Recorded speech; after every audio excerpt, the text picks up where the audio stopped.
My son George just turned 13 this month.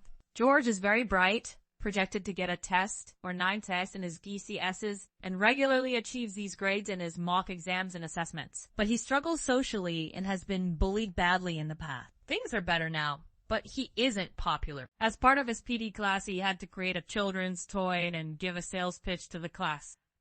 Last Friday was the presentation day, and George was really excited. He put a lot of effort into his toy in the presentation, but I got a notification saying George had been given a C3 off to school detention, something he's never received before, as he'd refused to participate in class and didn't do his presentation. When I picked him up, I could tell immediately that he was upset. I asked him what happened and why he didn't do the presentation. He said he didn't refuse the presentation. When it was his turn, he asked to go later. His teacher said no, and that he had to do it then or get a C3. George said he couldn't do it now, but didn't explain further when asked. So he was given the C3. I kept pressing him, worried that maybe he was being bullied again. Eventually, he told me the real reason. He had a random erection just before his turn, and no matter what, it wouldn't go down. With that info, I think George's request was perfectly reasonable. He didn't refuse to do the presentation. He simply asked to do it a little later. Obviously, he didn't want to explain the reason in front of the whole class. When the teacher asked him, his mom was really angry with him for getting the C3. I explained what happened and said I didn't think George was wrong. I said I'm not supporting the detention and would pick him up at the normal time.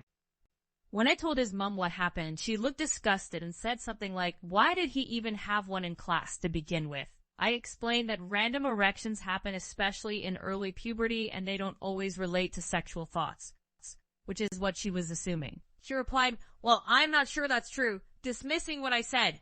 So I told her, "You might not be sure, but I am." She insisted we needed to present a united front along with the school and that by going against her, I was sending George the wrong message. I asked why her way of handling it was automatically right and why I should be the one to concede. It's escalated into a big argument, which we haven't had in years. She's saying she is going to punish him for refusing when it's her week with him next weekend, that I'm being an awful going against her. Her mother texted me saying I was setting a bad example for George by letting him get away with being disrespectful to his teacher, which he wasn't even just asked to do his presentation. Later, I respectfully told her she should mind her own business and that George was my son. But now I'm worrying whether I've done the right thing, and I need some outside perspectives.